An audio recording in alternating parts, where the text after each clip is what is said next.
Hey gang, Kevin Gootee, Gutting the Sacred Cow. How's it going? Episode 25, if you speak Yiddish. Here we are with Delvin COX, who's doing Avatar. But before we get to that, some good news. Hey, you might be watching this video.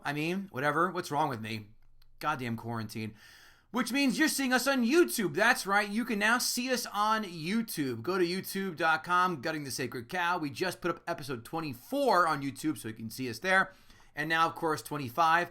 Other good news, guttingthesacredcow.com is now up. You can click there to find out all the links for our different places you can listen to us. And, of course, the YouTube link, as well as our merch site. Do we have any merch up yet? No, because Kevin and I have to have a meeting to decide what we're going to try and pawn off on our public that they might actually appreciate, besides a shirt and a coffee mug, and figure out some kind of cool saying. So you guys get to help us decide, what do you guys think we should sell? What do you think should be on said merchandise? Hit us up on Facebook, Instagram, Twitter, Gutting the Sacred Cow. And now, Delvin COX does Avatar. Gather round, here's what I know. It's just that this cow has got to go. I know some people kinda like it, yeah, it's trending right now. Yeah, that doesn't matter, cause we're gutting the sacred cow. Hey everybody, Gutting the Sacred Cow, Guten Tag, Guten Abend, episode 25, if memory serves. Kevin Israel, how are you today, sir? We're doing good. How are you, brother? Good, man. Nice little streak we've had. We had David, the producer, on to talk about Goonies last. We had Ray Goots talking about Jurassic Park. We had Karen Margolis talking about Titanic. And God damn it, if you haven't done so already, follow us. Facebook, Twitter, Instagram, and now on YouTube. That's right. You can watch our lovely smiling faces and see one room of our houses as we broadcast and do a hell of a podcast for you. Today, we are doing and inviting Delvin COX onto our show, whose show we did, God, what was it, about a few weeks ago, Delvin, we did the show? Yeah, something like that. A couple weeks ago, something like that. It was before the world fell apart. Yes. Yeah, we had a good old time, man. We still get tweeted and shout out every few days here in some of your arguments, which is fun to do so. Delvin, tell me about your podcast real fast. My podcast is a podcast about diversity. You know, it's like an interview podcast. Think like Arsenio Hall in the 90s. It's a cool little podcast. Right. And if you couldn't tell by his voice, Delvin is Taiwanese. So let's get that out of the way. It's such a diverse podcast that he had two white Kevins on. Yes. Really spice things up. Meow. So Delvin has been chomping at the bit. In fact, texting me all weekend in anticipation for his appearance tonight to take down the second highest grossing film, or third, I guess now, right? Yeah. Third highest grossing film of all time, and that's James Cameron's Avatar. Kevin Israel, did you see this film in the theater? And what were your? Yeah, me too. It took me a month to get almost to see this film, by the way, because it was sold out all the fucking time. I think I saw it opening night. Did you really? I didn't get tickets for it. I was like, I don't know. We'll see. And the reviews were through the roof. And I said, all right. There was such a build-up to this movie, and so much put behind this movie in the way of marketing and everything that I'm pretty sure I went and saw it opening night. I went to go see this, but it was sold out. So I saw it instead Up in the Air, which is fantastic, with George Clooney. If you've never seen that one, never seen it, but I've heard it's very good. I love it, and the book is great too. It was a great transition. But Avatar, this changed the world. Let's be honest. This absolutely changed the world. We'll get into some fun facts later, but as we know, Cameron wanted to do this years before the technology was ready. And I think the number was something like $400 million in 99 when he had the idea to do it. And no studio was like, yeah, fuck you. We're not doing that. So, but let's talk about Avatar, some numbers. Budget, $237 million budget. Jesus Christ. Avengers is like 200 some million in 2019 and 2018. 237 back in 2009, which translates to 285 million today. But You talk about a hell of an investment. 2.79 billion. 2.79 billion in 09, which in today's dollars, 3.36 billion. That is not fuck you money. That's fuck me money. That's small country budget money.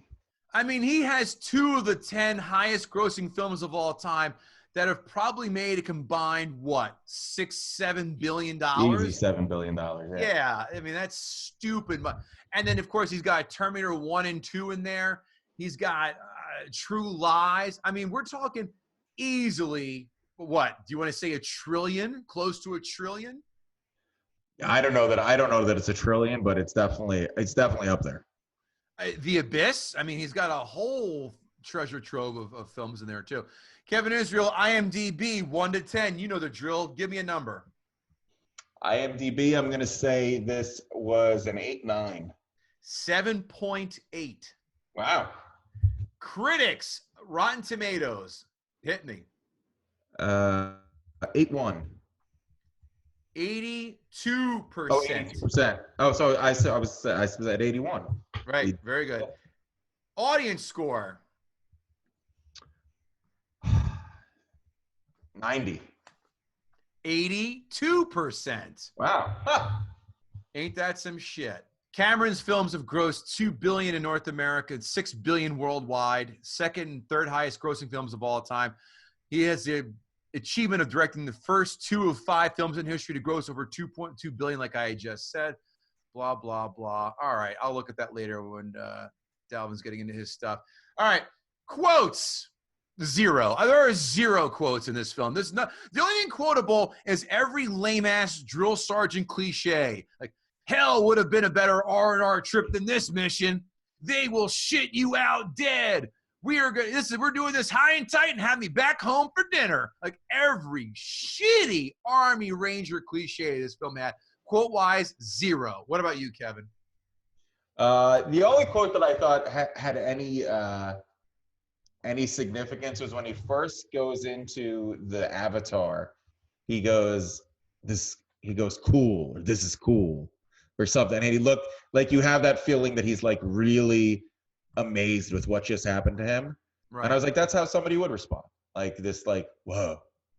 But other than that, no, there was nothing quotable in the movie. It's amazing. Not a great sign to start off with. Yeah. By the way, you know James Cameron looks like he produced Point Break? Did he? Catherine Bigelow directed it. I know that. But he wrote and produced Point Break, 83 million worldwide. The Abyss, 90 million worldwide. Sanctum, never saw it, no. 108 million worldwide. Aliens, excellent, 131 million worldwide. Terminator Dark Fate, wow, and this was a bomb, 258 worldwide. Imagine if it was good. True Lies, 378. Alita Battle Angel, he did this? That was actually a pretty good movie. I watched it not long ago. You're right. It's not bad. 404 worldwide. T2, 520. Titanic, 2.1 billion. Avatar, 2.7 billion. So, I mean, without doing the number, I'll do that later. But again, this is... So what you're saying is, amidst all of this coronavirus nonsense, Cameron's going to be okay. Kirk Cameron? Yeah, he'll be fine. Kirk Cameron will be fine. I don't know about James Cameron. Yeah, he's got to be close to, Jesus, 7 billion-ish? Yeah. That's about right. Okay. 5 fun facts. James Cameron would keep a nail gun on set where he would nail offending ringing cell phones above an exit sign because he ran a tight ship on set. What is he, an 8th grade teacher? Yo, when you make that kind of fuck you money, you better come professional. James, you better be buying me a new cell phone. And I better not be hitting this iPhone 8 bullshit. I don't want a Motorola Razr, you fucking cheap piece of shit. I love how you drink out of a laundry detergent bottle, by the way. It's delicious. James Cameron, number 2, wanted to have the film come out in 1999, as I had said, because the budget would have been $400 million. The studios shelved it for 8 years. What film did he see where he said it's the technology has now finally caught up? What film inspired him to say, time to revisit this? I don't know. Lord of the Rings, The Two Towers, when he saw Really? Gollum. Yeah, Gollum is what did it for him. Wow. Yeah, I guess that makes sense. Which was what? Is that 04? Yeah, I was gonna say 03, 04. 03, yeah, right around there. Number 3, James Cameron agreed to forego his director fee if the film flopped. Well, guess what? To help actors prepare for the roles, James Cameron took the cast to Hawaii, where they hunted and fished during the day, but stayed at the Four Seasons at night, because nothing prepares an actor with like a $3,000 a night suite after a day of glamping. He should have asked Sam Worthington to practice his American accent a little more. A little bit, right? By the way, he was living in his car when Cameron gave him the call that he was picked. Did you know that? Who was considered for the role of Jake? 2 names. Big one. Well, one really big, one pretty big. I could see Keanu Reeves having done it. Whoa. No, not Keanu Reeves. Jake Gyllenhaal. I mean, those 2 guys are interchangeably. And Matt Damon. But why did Jake Gyllenhaal turn this down? He was too busy filming what? The Prince of Persia? Yes, Prince of Persia. Wow, you saw that? I never saw it. I never played the game because they never give a shit.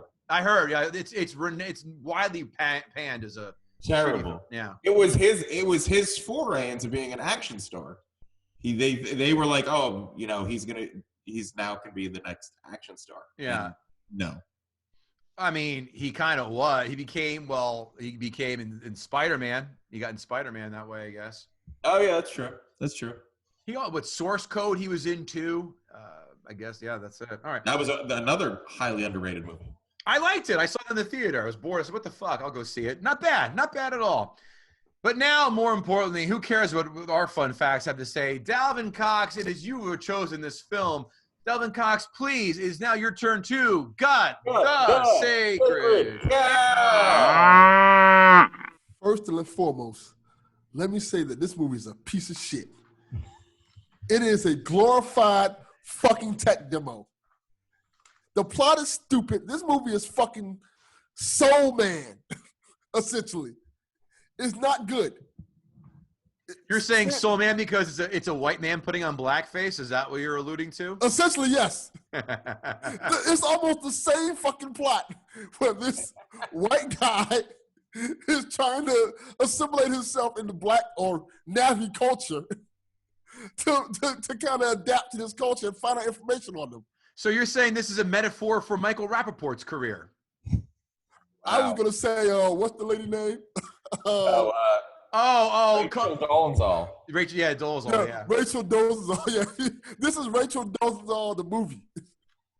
That's good. I like the passion that you've kicked it off with. This movie fucking sucks. It's horrible. The plot is kind of generic. And the thing about this movie, this is what gets me so mad about this movie. It's in a generic-ass movie that's been coasting off of the special effects and success for damn near a decade. Very true. Like, for example, this one movie apparently has multiple sequels that we haven't seen any of yet coming out, has a fucking awesome ride, has a multitude of toys, it has a multitude of video games, it has all this stuff for such a shitty movie. The ride is bonkers. I've been on it twice. I fucking love that ride. Yes. But I agree. Yes. Why couldn't Big Trouble in Little China get a sequel? Yo, now you're talking my language right there. Oh, that's you just struck at the core of me. For all the movies that people are planning sequels for to make so much money, this movie is not deserving of $2 billion. This movie is deserving of $8.99.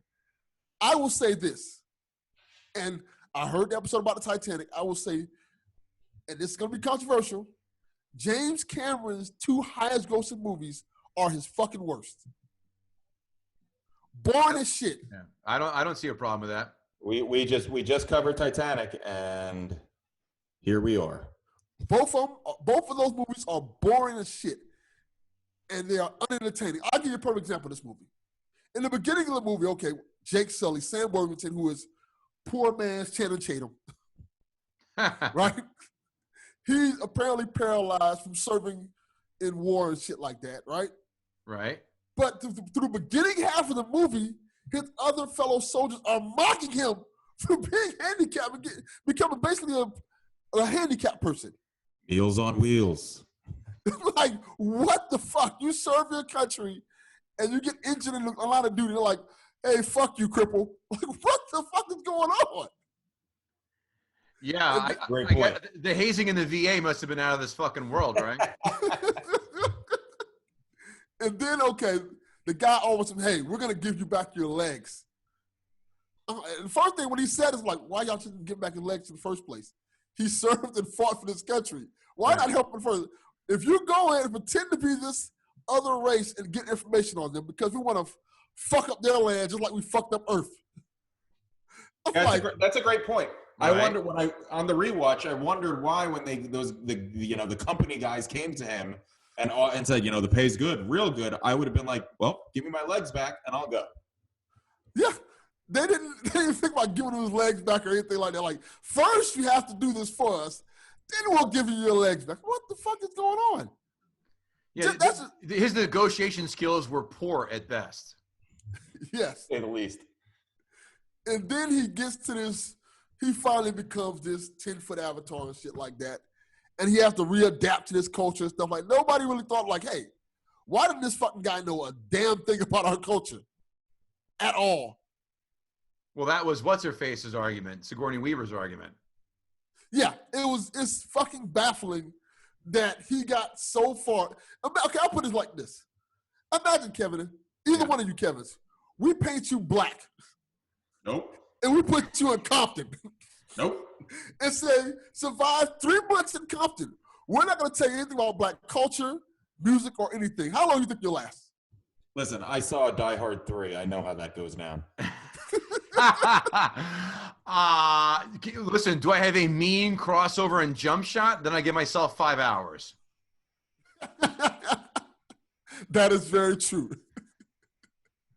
Yeah, I don't stand a chance. It is a good point that he went out so early and had no knowledge of these people. Like they probably would have sat and made him sit through some classes to learn about them before they just sent him out into the jungle with a gun. Yeah, and then he somehow adapts to these people, like Pocahontas, of course, like the movie Pocahontas. He adapts and learns their culture. Then he decides he wants to stay and all this stuff. Then this is where the message comes in, like, hey, the white humans are destroying our land. We have to fight this land and stuff like that. I'm like, what the fuck is going on? And they're kind of like politicizing the whole thing. And the main character, the bad guy, is cartoonishly villainous. He's like, fuck these navvies. I don't give a fuck about this land. Like, you would think that somebody was like, you know what? Our Earth resources are depleted for doing the exact same shit. Maybe we shouldn't do the same thing we did on Earth here. Well, and it's funny what you said about him being cartoonishly the bad character, because it was like, how do we know he's bad? He's playing golf in the main area where we meet him. That's how we know he's a dick. Yeah. And then further in the movie, when he's in his basically in the suit from Aliens, his ecto suit, and he's fighting the navvies and shit like that, he pulls out a fucking knife. Like, what? Where the fuck did that come from? How did they build it? Who thought, like, maybe this robot would need a fucking knife to fend off people with? And it's not like a robotic knife arm or shit like that. It's a fucking knife. You'd think with what was it again? A $237 million budget, they would go, you know what? Let's have something that's kind of futuristic and cool for this kind of coin we're dropping instead of a goddamn, like you said, a damn near a machete or whatever the fuck we're gonna go with. Maybe a lightsaber does some funky lightsaber. shit. Yeah, absolutely. Yeah. He pulls out a fucking long, regular ass knife. Right. And this movie is just so fucking cliche and so stupid. First of all, it's way too long. Oh. I forgot it was when I fired it up yesterday. I actually own it because again another Amazon, not Amazon, an iTunes special for $7 or $8, whatever. Oh, what the fuck? I'll have it. And I fired up and it says 2 hours and 59 minutes ago. Motherfucker, I forgot about that. It's not a fun 2 hours and 59 minutes. No, and it drags. I mean, the first hour and a half, I'm saying like we're now at the halfway point, and there's still nothing done. Nothing. Yes. The plot moves at a snail's pace, and it makes you hate the movie even more. Then when you get to the part where it's actually action, you don't even give a fuck anymore. It's like, what the fuck? I don't care. Kill all these fucking aliens. Kill all the fucking humans. Blow up the fucking planet. I don't give a shit. No, you got to get the unobtainium, the worst named element ever. Even Stan Lee came up with adamantium for Wolverine instead of like, I can't think of something anium instead of that shit. Unobtainium is actually worse than vibranium. Oh, yeah, for Captain America Shield? Yeah. Yes, he might as well just call that shit Viagra and call it a day. Or anus lingium or some shit like that. Anus You lingium. should have just called it MacGuffin. Yes. Hey, Jim, how about Flubber? Can we use Flubber? But that was a Nutty Professor. So what? Why not? we can buy the rights for Flubber. As opposed to fucking, whatever the hell it was again. Unbelievable. You're right. I agree. This, and like I said, it's not, the movie is mediocre at best. But my biggest problem with this movie is it's praised like it's such an amazing movie. Like, it's up there with the classic movies. And then, in fact, the matter about the movie that makes me so angry about it, the fact that when Avengers was going to break this movie's record, people was talking so much shit about how, it doesn't deserve to break Avatar's record and all this. Not knowing Avengers took 100 fucking movies to build up to this point of success. Avatar's one movie. And it's basically watched. It was a watchable movie because, okay, this is some technology you've never seen before. That's the whole kick of this movie. It's not that it's a good movie. It's not even fucking entertaining. It's the fact that this is some cool shit you haven't seen before. We're going to give it to you now. And now if you compare Avatar to movies of today, it does not hold up at all. Not even close. Not with writing quality. No, not at all. I agree. Like any of the Avengers film, well, the second one was kind of weak, but especially the last two were so smart and just layered with great layers and characters you give a shit about and development. Yeah, again, here's the difference. I just rewatched Endgame 2 days ago, which is the same exact time as Avatar. And at no point was I watching Endgame again and going, Jesus Christ, another 45 minutes left? Nope. Yep. Stem the stern, baby. I was all in and loving every fucking minute of it. You don't care about any of these characters. There was no character development. None. They were all the most cliched versions of the characters they were trying to create, except Sam Worthington, who you never quite figure out who he was. Was he a badass? Was he a loner? Was he angry about his disability? Was he when he makes the kind of turn to understanding the Na'vi? You don't buy like that. He never felt like he was fully on the side of the military to make that turn. Like there was just no character development anywhere. I mean, he's a terrible actor. Yes. There was no development, and that's why a movie like The Avengers, you cared about all of those characters. Yes. And Michelle Rodriguez playing Letty from Fast and the Furious in the scene as a helicopter pilot. Only thing I was missing waiting for her to was hit the nitrous button when she was in the ship trying to escape. I'm pretty sure that's just Michelle Rodriguez. I don't think she's got a personality outside of that. Oh, She Letty, just plays Michelle Rodriguez in everything she's in. She's Michelle Rodriguez in Resident Evil. She's Michelle Rodriguez in Avatar. She's Michelle Rodriguez in all 21 of the fucking Fast and Furious movies. Yeah. You're not going to see Michelle Rodriguez in Little Women. Let's put it like that. Yes.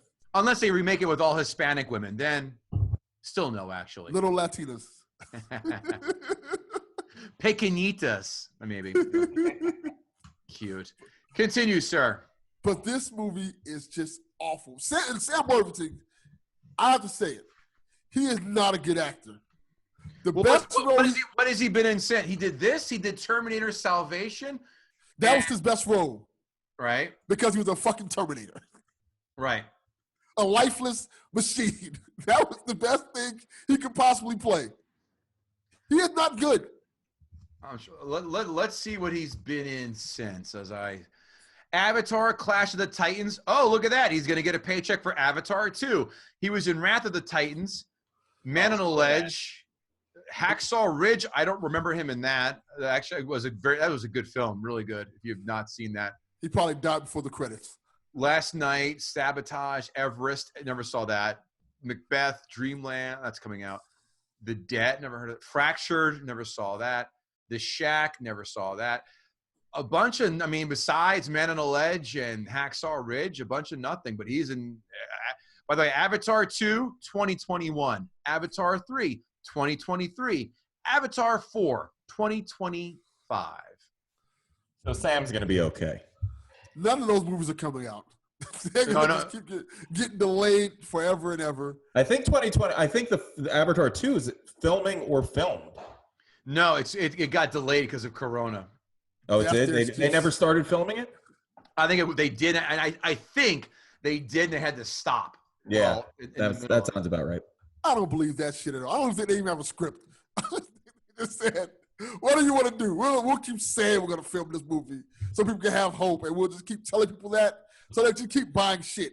So we can make Avatar 2 the fucking ride and Avatar 3 the ride and shit like that. Never put out any movies that are good. Just keep banking off this movie forever. It's shit. It's terrible. It's not a good film. I don't recommend anybody watch this film. There are too many good movies you can go see. Watch Battle Royale. Delvin, did you see it? Did you see it in the theater? Yes, I did. And did you hate it when you saw it? Yes, I did. I fell asleep the first time I watched it. And then No. I'm going to tell you what happened. You didn't fall asleep. I fell asleep.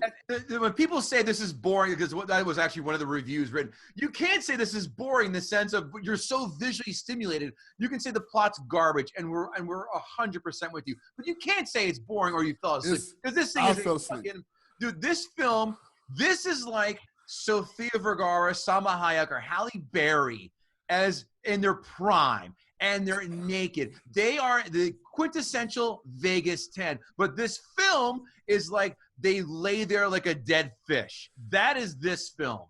I was just going to say that. Beautiful to look at. Beautiful. Insane. Your jaw drops. I mean, I'm watching on my fucking TV. I'm like, God damn. 11 years later, this thing is still as picturesque as it comes. But you're right. The shitty plot cannot be carried by the beauty, the aesthetic pleasing beauty that it's portrayed on the screen.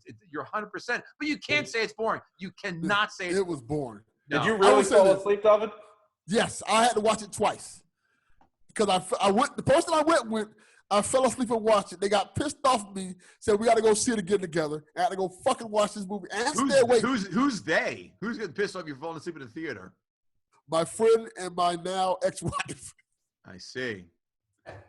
And that's probably why she's my ex-wife, because she liked this fucking awful ass movie. 6 hours of movie right there.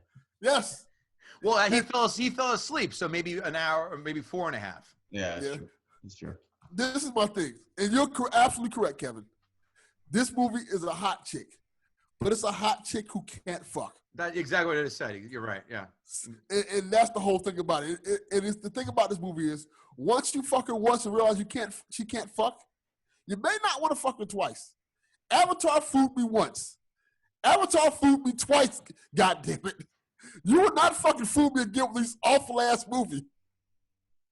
I mean, I'm fucking Salma Hayek again in her prime, or Denise Richards in her prime. Again, not going to be anytime soon. But if I have to go back to that well, there's a 10, kids. But yeah, is it on my recent rewatch list? It will not be. I probably won't watch this again until maybe when the second one comes out, and if it's well reviewed, then I will see it again.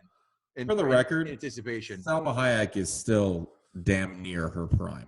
Yes, she is. She's very great. gorgeous. Listen, you go watch them now. Desperado and now. There's a downgrade, a slight one, but a downgrade.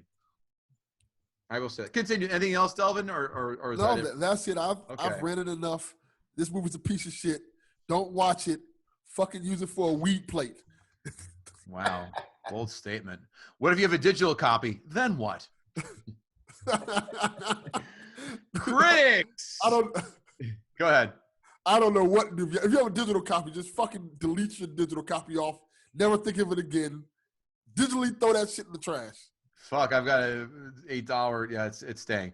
Critics 5-star reviews. Critics. Kevin, this one hits home. Rewatching it with fresh eyes 10 years later, the movie's pluses and minuses both rise into much starker relief. The verdict? It's fine. Next one. The narrative would be ho-hum without the spectacle. But what spectacle? But what a spectacle, excuse me. As Avatar is dizzying, enveloping, vertiginous. I don't know what that's a new word to me. Yeah, piece of shit. Fuck him. Yo, the associates in English lit are shining brightly today, kids. I ran out of adjectives an hour in its 161 minutes. Avatar entertained me for nearly 3 hours, and I left the theater satisfied, even if my critic spidey sense tingled at some of the cliches and formulaic filmisms. Piercing the hype, Avatar may not be a quote-unquote game changer, but I'll be damned if the game just didn't get a hell of a lot more interesting from here on in. I think they're all saying the same thing. They are. Yeah, I feel like the good reviews and the bad reviews are all going to say the same shit. Well, let's go to the bad. The critic 1-star reviews. In my opinion, Avatar has been hyped beyond the point of forgiveness. I like this person. The plot is sadly so predictable, I found myself saying lines of dialogue before they happened, and I did as well. Learning from your visuals from Jack Kirby is one thing, but too often it sounds like Cameron learned to write dialogue from the guy too. Cameron knows the viewer will recognize Avatar's story from elsewhere, whether as the love affair between John Smith and Pocahontas, or almost all of Fern Gully, nice fucking dig, and tries to dazzle the viewer with shock and awe. And Soul Man. Amazon 5-star reviews. Some of these are wordy, but you just bear with me. Trust me. This movie was everything that can awaken all people to the truth of what has been happening for many years here globally. It's time for humanity globally to wake up and shift their consciousness from a more positive living for many more generations to be able to live in love, peace, caring, and compassion for each other. The way it was supposed to be in the beginning. It's time to shift actions and consciousness from the older generations, same old thinking, which is broken. All to best of those who are awakening to the reality of truth. Yet another blowhard who probably submitted the same review to Vulture. That's what I suspect here, fellas. And that person shut the fuck up. Like, Sanctimonious, it's a fucking movie. Yeah. It's not the Quran.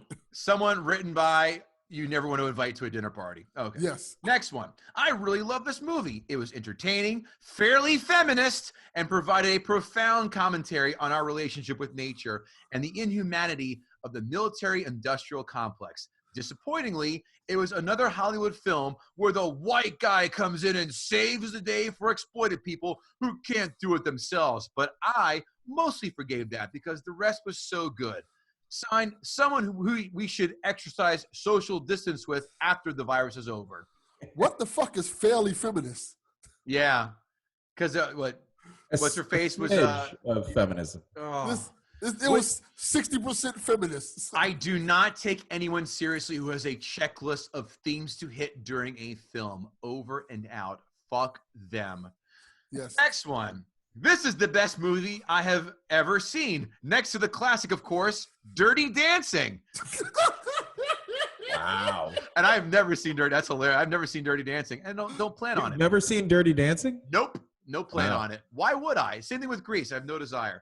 But even Dirty Dancing deserves a close second spot, according to me. LOL. Great movie. I bought it now and have not stopped watching it yet. Have it now maybe 6 months and watch it at least twice a week. This person doesn't have a job. Now, I just saw this for the first time 6 months ago, so it moved me to tears. Also moved me to get motivated about the global elites that run our world, driving it into global catechism. A one world everything by the Antichrist in the New World Bastard Order, where all the lies they brainwashed us with since antiquity. Prayers going out to everyone. I can hang out with this person. Wait. Humanity needs Yeshua. I don't know what that is. By the way, this would have been Chris Benoit's review if he didn't kill himself and his family. Boom! And just after WrestleMania, what a well-written, timely written joke, Kevin. Thank you very much, guys. Great job. It moves me in subtle ways that I just don't quite understand. I grew up in science fiction. I grew up reading science fiction in my small town library, as that is where my single mom dropped me off to be babysat. Translation, my mom dropped me off so she could get fucked by the third baseman from the local softball team. That's the way I read that one, guys. How about you? The first stack. Go ahead. I'm really focused on the little human bouncing behind me. Yes. Yeah. Library was the science fiction section, and that's where I began my love affair with Robert Heinlein, Isaac Asimov, and so on from the age of 8. There is always philosophy embedded in good science fiction. This movie is the granddaddy of them all. What is he doing, the fucking Rose Bowl introduction here? When it comes to outstanding and other worthy special effects and moral lessons.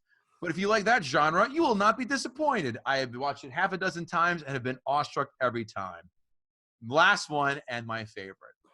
Very good movie. I wanted to watch it ever since it came out in 2009, but I haven't yet. It was nice to stay at home, wash some grapes, drink some Malta, Caribbean drink with no alcohol, and turn off my lights in the bedroom and watch it. I rented it.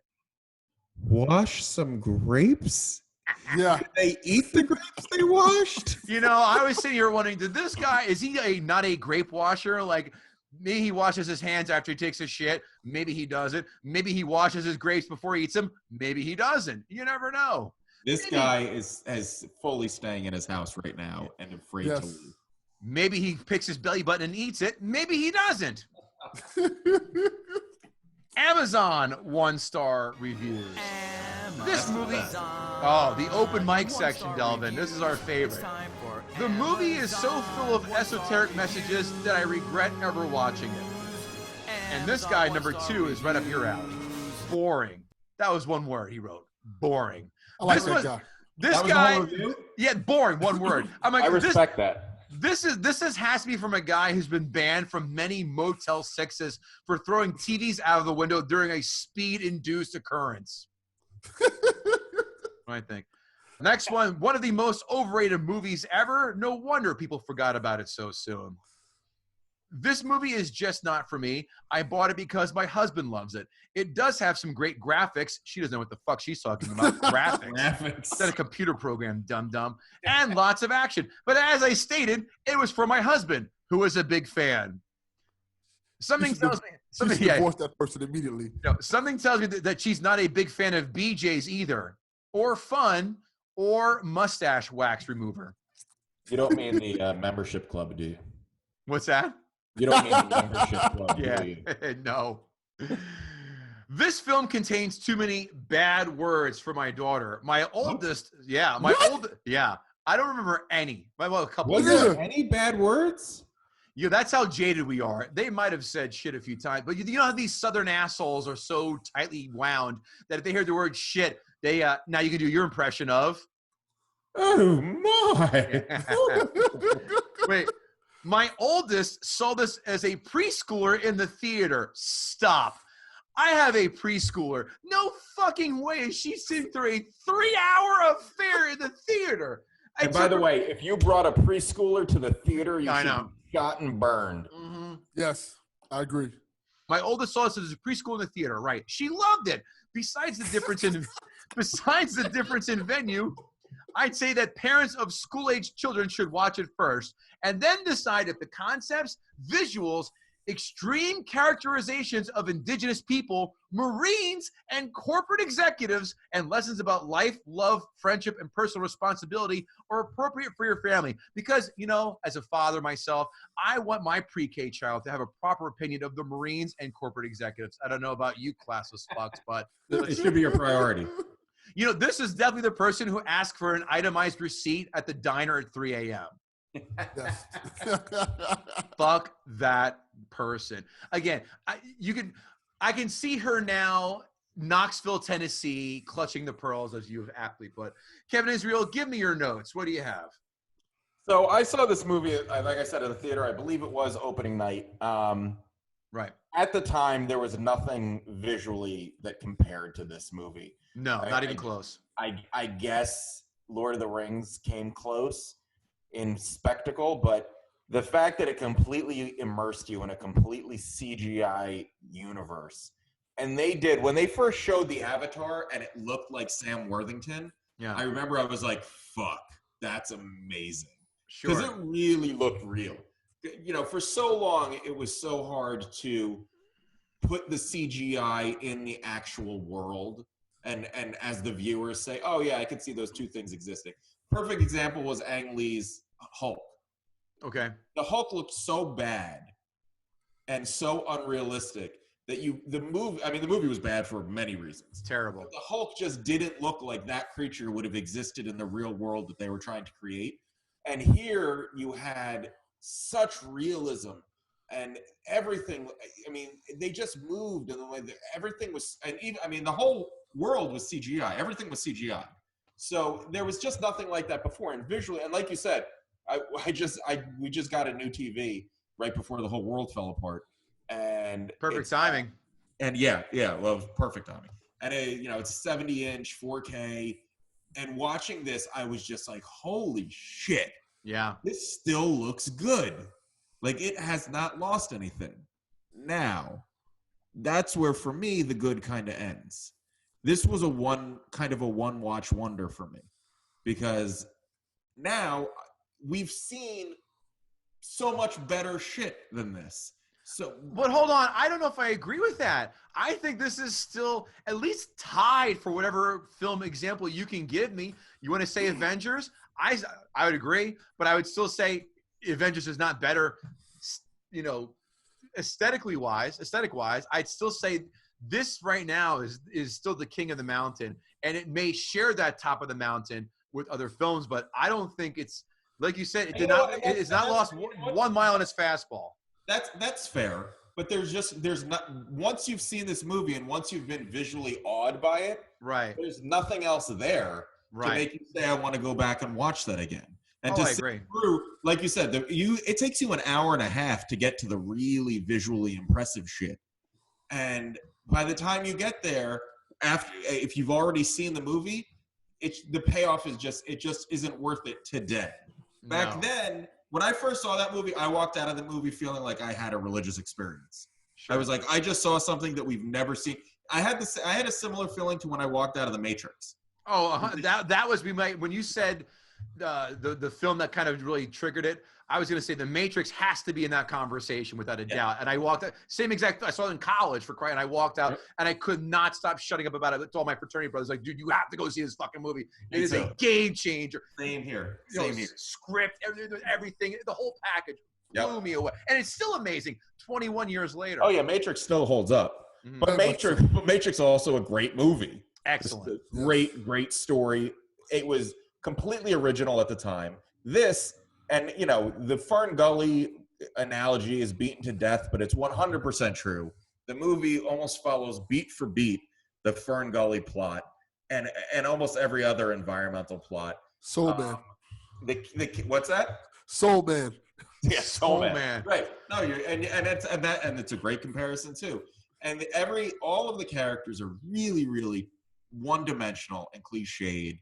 The corporate exec, like I said, playing golf in his suit and tie. Why are you wearing a suit and tie in space? Like, what purpose does that serve? But no, I'm asserting my authoritative nature is what I'm doing by wearing a suit. And Giovanni Ribisi, not exactly the embodiment of someone. No, and that was such weird casting. Yeah, but he's a good actor, but.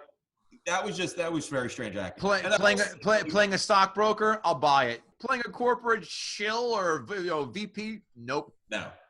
They could have gotten so many. Anyway, but the scene when they first introduce him, and he's having it out with what's her name? Why am I blanking on her name? Sigourney Weaver. Sigourney Weaver, and he's yelling at her, and then he goes, "Come into my office," and he brings her in, and they have to have the little scene of him explaining unobtainium, which I mean, you could have thrown 3 words together and made a better element than unobtainium. Yeah. And he shows it to her and he explains it to her, and it's like, why are you? She knows why. Like, you're obviously explaining this for the audience. The audience needs this information. Yes. But it was the cheesiest way to get to that point. So, you know what? Like, there's tons of stuff of cliches that you could pick apart in this movie. My favorite character in the movie is Stephen Lang's character, because I feel like he was the most honest character. Like, he's an asshole soldier who's just living the life that he was trained to live, and he's just going through the motions. And yeah, he was cliched, and you know, but at least I believed him, and I believed that character would behave in that way, and his motivation made sense. But everybody else was just so flat and so dull. The movie, the plot was just so dull. But on rewatching, I still, you know, when they were surfing through the branches of the jungle, it just looked fantastic. Yeah. And you do get caught up in it very easily. When he wakes up and he looks down at his hands and he realizes he can walk again, you kind of feel that. There were moments there, but it is all supported by this really, really hyper political environmentalist nonsense. Just hugging bullshit. Yeah, and look, I get it, and it's not a bad message, but this was just such a weird vehicle for it in this movie that he had. And when you read about his planning of this movie, that he did plan it back in the 90s, and that he put together all the science fiction that he ever saw, and blah blah blah blah blah. And by the way, I'm a fucking crunchy tree hugger, and that's what I want to say. Like, the plot falls flat. I have no idea. The 3 of us could sit down for 10 hours and a case of beer and not come up with whatever shit they're going to write 3 sequels about. Yeah. Like, what more story is there to tell about this? I really barely cared about it by the end of this movie. That we're gonna have to learn. Like, what are they going back to revisit? Is it gonna be a war? It's almost like them making. They're gonna fuck. He's gonna fuck her. They're gonna have a kid. That's what's gonna happen. They're gonna have a little Na'vi kid, and they're gonna have to figure out bringing him into the Earth or the human race or the Na'vi race and train him. There's going to be a kid. I promise you that. Now, I totally agree. The B and C plots, I don't know. We could, like you said, let's get a case of fucking beer and we can hammer that shit out as well. But I guarantee there's going to be a kid, and I just don't know why they're doing a 3 and 4. Did I say as well? Jesus H Christ! Because of the money. I get I get. I'm just saying, but what kind of? They will figure it out. I'm just saying. What I would love to see their outline of how we're going to get. And the whole cast is coming back. Yeah. Well, wouldn't you? The whole cast. Wouldn't you? Why? Why? I know. Of course. I mean, of course. But shoot this movie into space. Wasn't Stephen Lang killed at the end of it? Yeah. Nobody Stephen Lang's coming back. Yeah. Oh, they're gonna. Oh, come on. They're gonna Terminator his ass and bring him back from the future or some shit like that, or they're gonna clone him and bring him back. He'll. I don't. Is he back? I don't know if he is. I didn't see the credits for Avatar 2 yet. But I mean, look. In the end, the thing that interests me most is how do the Na'vi actually have sex? That's what I want to know. Well, there you have it. Stephen Lang will be back for all 4 sequels. Yeah. What the fuck? Yeah. Well, Yeah. And by the way, he's 68 right now. So ain't shit. Harrison Ford's going to be 80 when Indiana Jones 5 drops. That movie's not happening. But if It's happening. You know what? If you've already seen Avatar and you have a desire to see it again, don't and go watch some of the Brazzers Avatar porn. Which is funny because in my notes, number 4, when can we see some Na'vi porn? That's what I want to know. It's there. It exists already. I completely pulled that out of my ass, and I'm shocked but not shocked that that's actually a thing. The payoff is much better. And Is the it? porn is better than the movie. The plot is far better. Do they just the thing with the nerve endings where they intertwine? I think it's just porn. Do they just jam it that way? They didn't have the budget for that. Yeah. By the way, here are my notes. The obvious Dances with Wolves includes technology. This is this film. And James Cameron admitted he got this idea from watching Disney's Pocahontas. So out of the gate. Manifest Destiny, the gold rush, oil claims. I mean, it is every cliche trope in one film. You're like, oh Yep. God. And I think the funniest joke, the Na'vi eyes, like their eyes and their face, they're trying to run away from each other, like on Jake Busey's face. Yeah. As I said before, this movie is a Pam Anderson, Salma Hayek, or Halle Berry in their prime. But it's like it's like they lay there like a dead fish. This film is a visual 10, but once you get inside, it's a fucking 4. That's the number I have.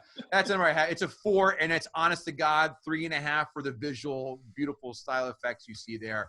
And I will say one last thing about this. When I did the ride, of course, and it's a long ass wait, and they plan for it.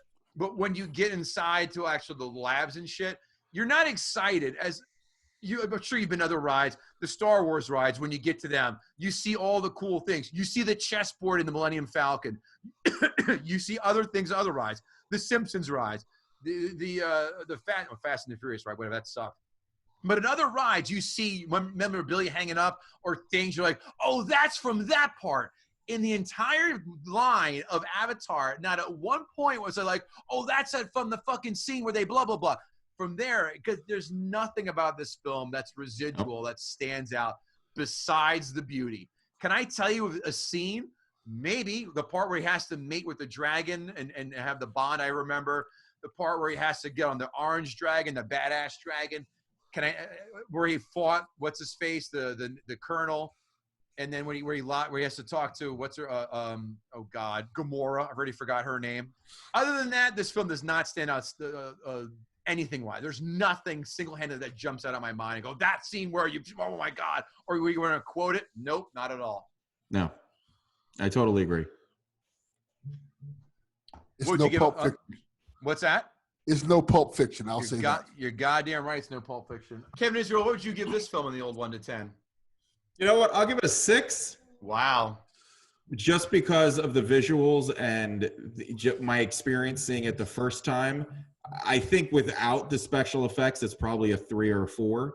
But the special effects and just the overall visual experience of it was so impactful that I have to give it a 6. And it really did, like we were saying, revolutionize movies that we're still seeing today.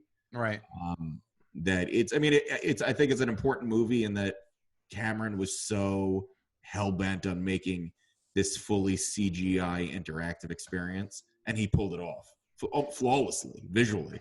I changed my score. I give it a 5 because it's 4 style points right then and there. That's how tantamount this thing was to getting. I think if it wasn't for this, there is no Avengers.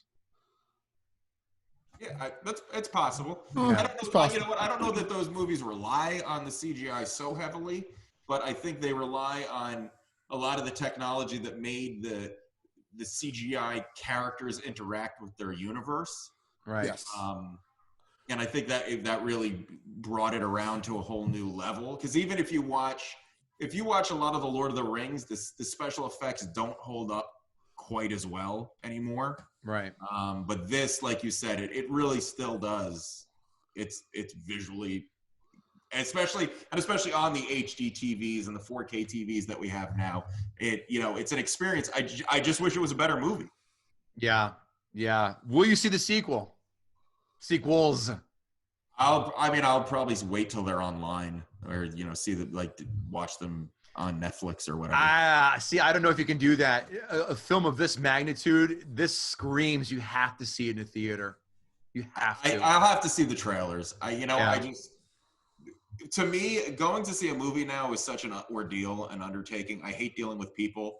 It's an expensive undertaking. And if I'm going to go see a movie in the theater, it's got to be something that I really want to see. Yeah, who knows if movie theaters will even be around after coronavirus. Nope.